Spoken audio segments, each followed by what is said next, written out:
This is a production of WKNO Memphis.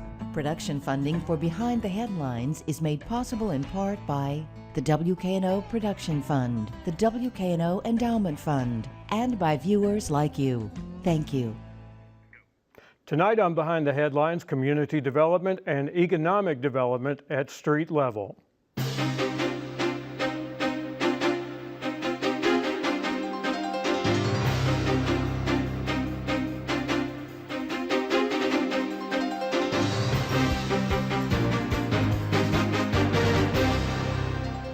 Welcome to Behind the Headlines. I'm Bill Dries, senior reporter for the Memphis Daily News, sitting in for Eric Barnes, who is on assignment. Our topic, community redevelopment and community development. Our guests tonight are Robert Montague, Executive Director of the Binghamton Community Development Corporation, Eric Robertson of Community Lift, and Steve Lockwood, Executive Director of the Fraser Community Development Corporation. Gentlemen, welcome for what is a different kind of conversation about economic development. Normally on this program, when we've talked about the topic, it's been about pilots, it's been about state policies on all of this. Tonight, we're going to talk about this, as we said in the intro, at street level, where communities are built. And that, in many cases, is with the community development corporations. As we were talking before the show, this is really hard work that requires a great deal of patience.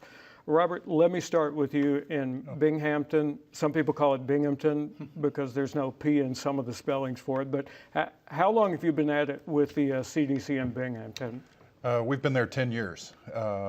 Like the industry, much of it started and developed around housing work, but over the last few years, in partnership with the government and with the businesses on Broad, we've seen new economic development resurgence in the community.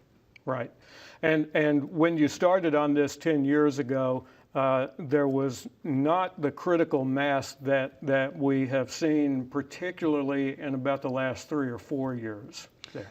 I think that's right, and still the area is challenged severely for lack of resources. This industry grew up around housing, and there was a great deal of resources behind housing development. But the economic dollars for neighborhood level community redevelopment are few and far between. Mm-hmm. Steve, how long have you been with Community Development Corporation in Fraser? Well, I've been in the business for 18 years, and I've been in Fraser for 12 of those. Okay. I was at the Valentine Evergreen neighborhood before then. And it's true, there's been a lot of changes in the 12 years, but as Robert said, we've historically had a fair amount of support for the housing work we do. That's waning at this point in spite of the fact that we have increasing public support for the work and visibility for the work we do. But on the economic development side, we're all really happy with some of the tools that City of Memphis is bringing to bear, but very few of them make it down to the neighborhood level. I think that's our real mandate, is to figure out how to take some of the tools that brought Electrolux to town and make that apply to a place like Fraser or Binghamton. Right. Right, and it seems to be a question of scale. We'll get into that in just a second. I want to bring Eric Robertson in here. Tell me what the role of Community Lift is in this economic development arena, if you will. All right, Community Lift is a relatively new organization. We are about 2.5 years old. We were born out of a citywide planning process that was actually led by the CDC industry and the philanthropic community to for the most part, build the infrastructure to support the industry and community development as a whole, and to make sure that we expanded community development to include economic development in how we build the human capital of the people who live in our communities. So our role is to channel and find resources and then pool those resources together to help these guys out or help the residents out at a neighborhood level or other organizations that are happening to work, and make sure that there's a connection from the ground level to the state, to the city, or to a national level. Mm-hmm. And to Steve's point about the resources that are out there, what have you seen from Community Lift's perspective on that front? Well, we've been successful. One of the things that came out of this planning process that CDCs and other neighborhood level investors needed access to capital, whether they were small businesses. So one of the charges that came out of that plan was to create something called a Community Development Financial Institution. It took us about 18 and a half months to put that together, but we were able to form a partnership with a number of local banks, First Tennessee, Paragon, Metropolitan, Iberia regions, to seed that fund. So now that we can provide loans to businesses as well as CDCs throughout the city, we actually provided a loan to Wiseacre on Broad Avenue to support that, and then looking at other businesses. So that's one of the resources we've brought. There's a federal grant that's happening in the Heights area in Fraser, the planning process you may have heard about that's happening in Fraser. That's a part of a effort that we're doing. But we're continuing to look for more. We're trying to, our big goal for the coming year is how do we provide capacity support for some of our CDCs, and so that's something that I'm always talking about. So resources are needed, and the idea of scaling some of these larger things is something else that we've been working on with the support of the mayor and the mayor's innovation delivery team and some other groups. EDGE has been at the table as well, and we can talk a little bit more later about where we've come so far on that. All right. Robert and Steve, financing is absolutely critical for this, and of course you're talking with financial institutions who are approaching this as they do financing any project at some level. No matter how much they like it, it has to make business sense for them.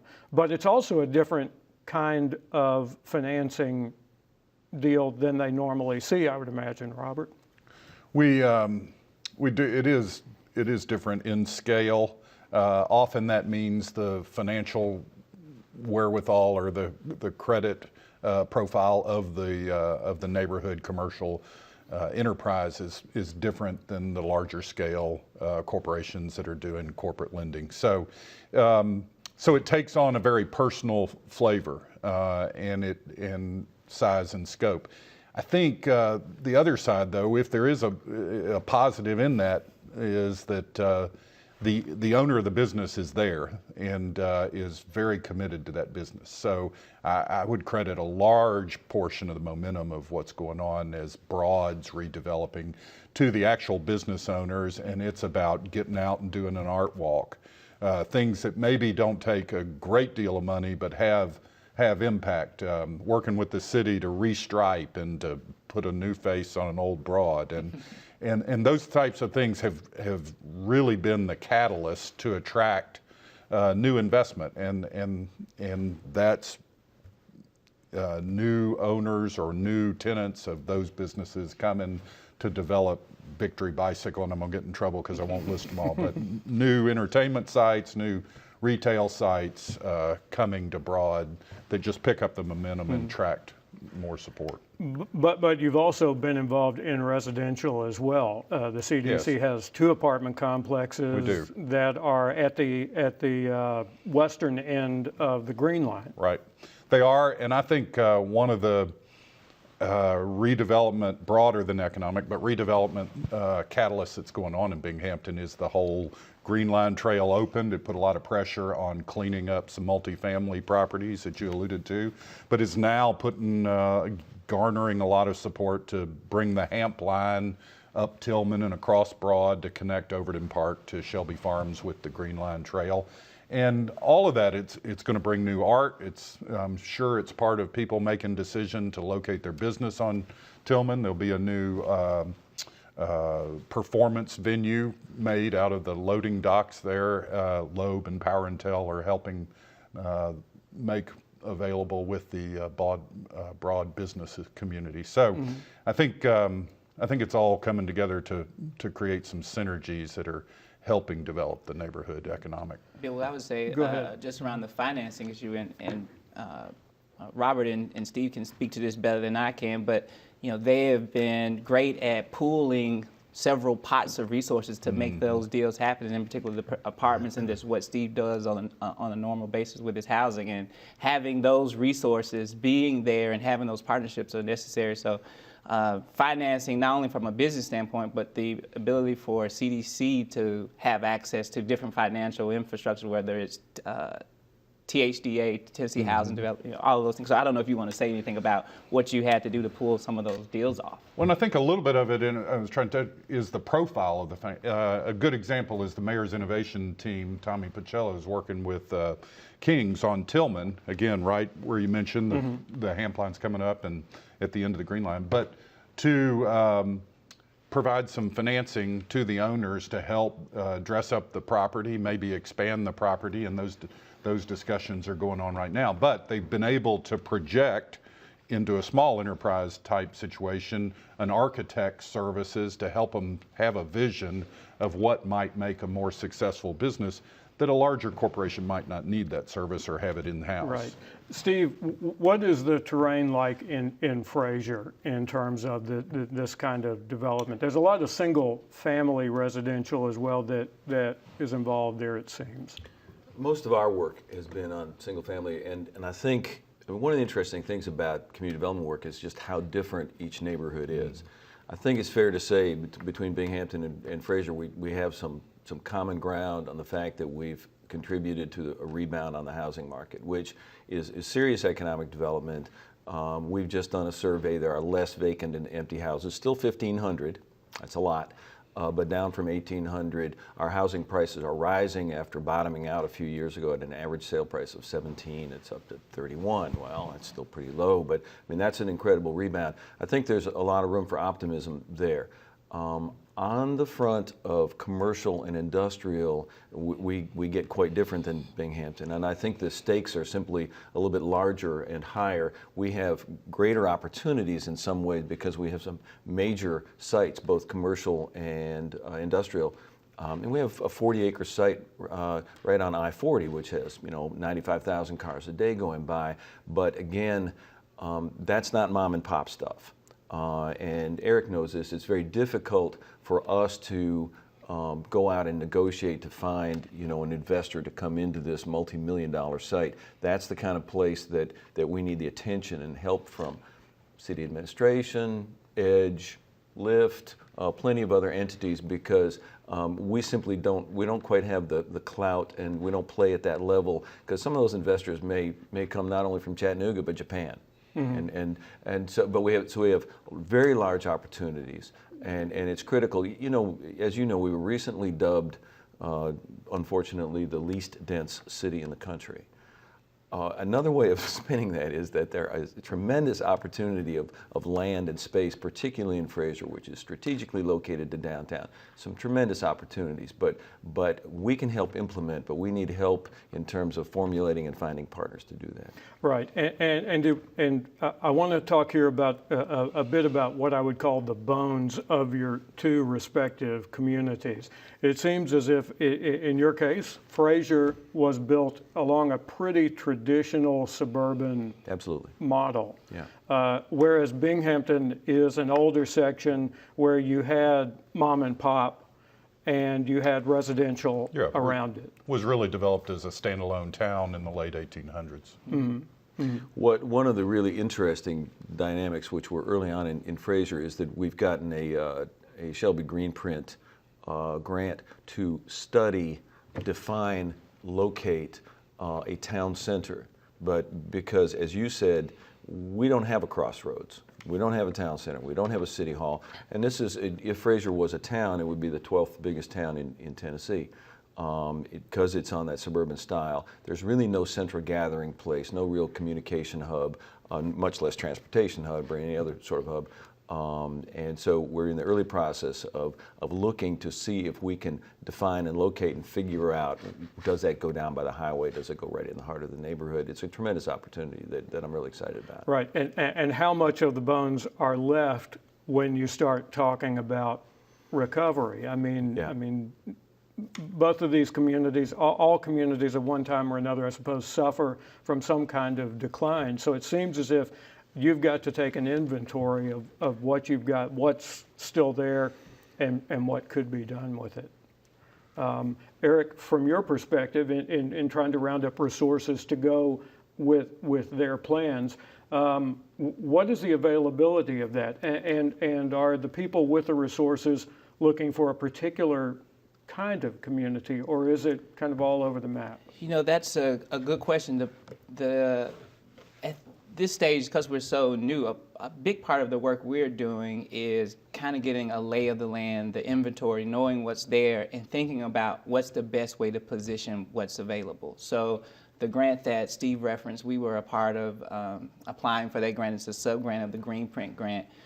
Within that idea of creating a town center, there's also a portion of that grant that requires us to look at the available land and think about the uses of that land. So we've talked to TVA about how we can get TVA's economic development team to help us think about what are those industrial uses for that land, so we can put a package together that could then be presented to the state economic development team and EDGE and other organizations and the chamber to say, here is how X number of acres in Fraser, we've surveyed it, we've analyze it, and we know it's prime for this. And so as those deals come in the pipeline, we know that Fraser can be a good suit for that. But without having that analysis done, we're kind of playing in the dark. And so there's so much we have to do just to get caught up to be players in the game. And so right now, a big portion of our work is doing that analysis, finding those things out. You know, many people will tell you in Fraser that International Harvester and Firestone, those were big employers, and when those closed, that left that community, which is really a bedroom community in terms of people driving out for work. We did a bit of a survey a little while ago and found that the two largest employers are small retail companies, essentially Kroger and Walgreens, that most people are traveling outside of that neighborhood. And part of this planning process, we're going to have to decide, or the people in Fraser will decide what they want that community to be. Do they want it to continue to be a bedroom community, or do they want jobs to be located there? And if so, how do we use the land necessary? The same thing we hope to do in the Heights area and supporting the work that Robert's doing in the Binghamton community. Mm-hmm. Robert, speaking of Binghamton, you look at what happens there, and there's such high visibility for the arts district that has developed there. I suppose some people may think, okay, you're over the hump. You're not over the hump. No. With this work. Are you ever over the hump when it comes to this? I don't know that you're ever over the hump. I know we're not over the hump. How about that? But I think one thing that's helping, and maybe you roll back the calendar a little bit, and some of the vision that got painted around the Broad Business Group. When we were doing the form-based building code, Broad was a model community for a neighborhood-based charrette that really began to gel a vision. So there's something out there now. Everybody may have a little different view of what it is, but there's a very common, there's more we agree on than we disagree on, vision of Broad and being an entertainment destination and an arts district. And so there's a vision that people can look at and agree and believe to invest in. And I think that's gone a long way to start making a difference. And I think it is making a difference, and there's a lot of room a lot of reasons to be encouraged. There's a lot of room to go yet. Steve, you were instrumental in the terms of the tax dead properties anti-blight program that the City Council and County Commission recently approved, which is on its way to the State Attorney General for his office to review on that. And one of the points that you made with both bodies was that in addition to a grant to cover the back taxes on those properties, that there also had to be 5 years after that. Otherwise, it would be a great program, but it really wouldn't attract the people who can make this happen for housing. You know, one of the things we found is that there are tools available to redevelop, but not all the tools are available to us on our level. Again, you're talking about scale, and you started out talking about pilots. Essentially, this is not a pilot, but it works like a pilot, and that we have to, these tax deed properties do not really work on it from a market approach, and without some additional support, they don't pay.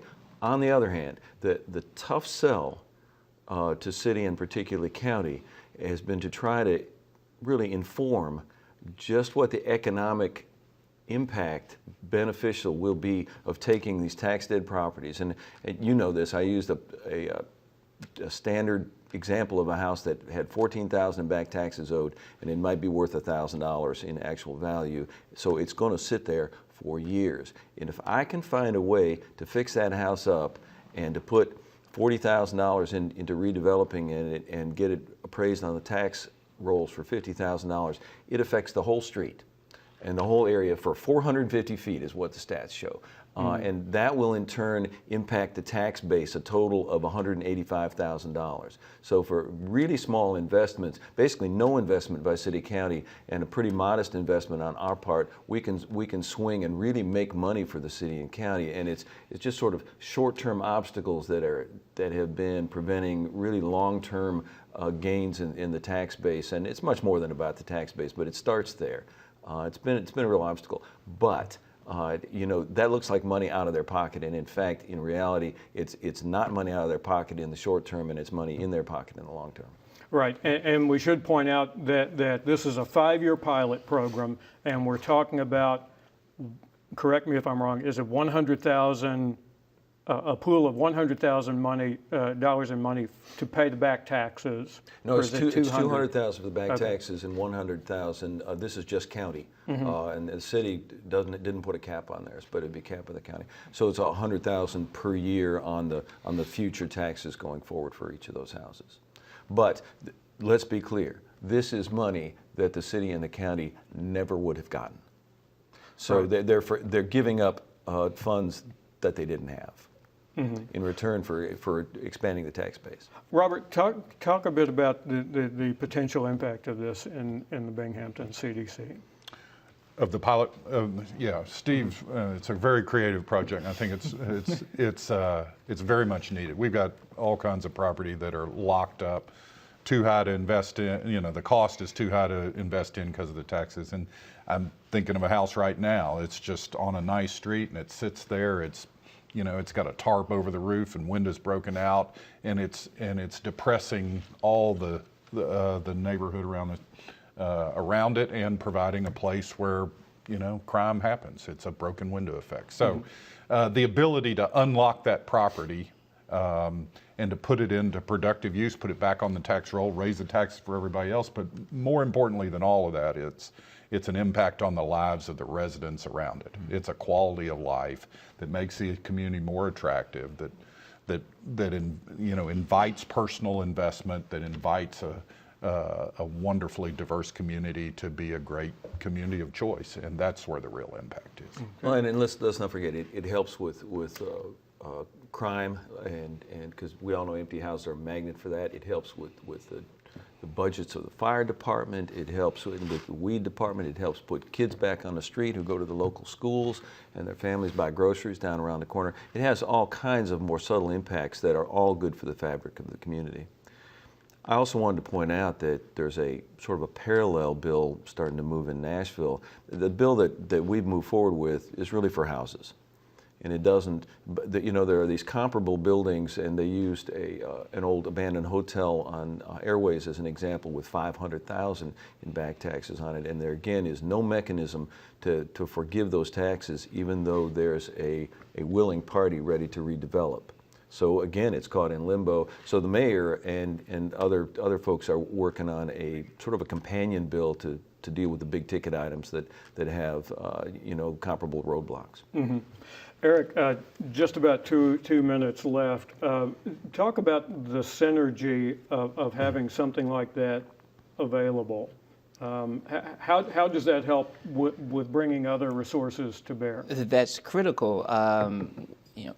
Prior to coming to work for Community Lift, I worked for the Downtown Memphis Commission, and one of the things I noticed immediately, but before working for the Downtown Memphis Commission, I worked for Lemoyne Owens CDC, and going from a CDC to the DMC, I noticed the number of tools they had in their toolbox to attract not only investment, but to leverage resources for more investment and more things to happen. So what you tend to see in downtown areas is a multiplier effect, where there are a number of projects where in communities like Binghamton or Fraser or South Memphis where we work, you're looking at one-offs. It's just the ability of that CDC to do what they can do until the next opportunity for funding comes around. What this does is levels the playing field a bit that allows them to break through some barriers, to do more, a significant number of housings potentially at a time, and to expand the reach of their work by addressing these blighted properties. That's a serious issue in the community.